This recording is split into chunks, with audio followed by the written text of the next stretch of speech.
Assalamu Walaikum. In this video, how to use direct selection tool in Photoshop. Let's begin. See this right tool, right click or press keyboard A on your keyboard, then again right click on your mouse. See this direct selection tool. Click in your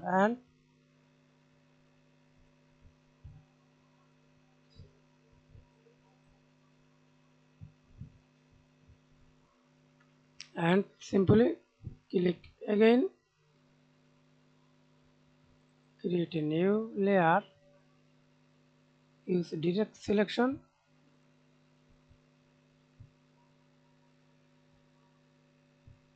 or click and drag on your mouse. See this selection.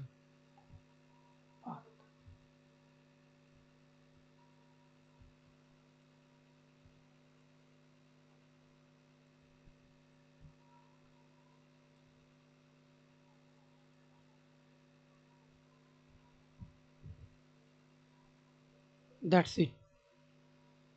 Thanks for watching video. Please subscribe to my channel, like, comment, share.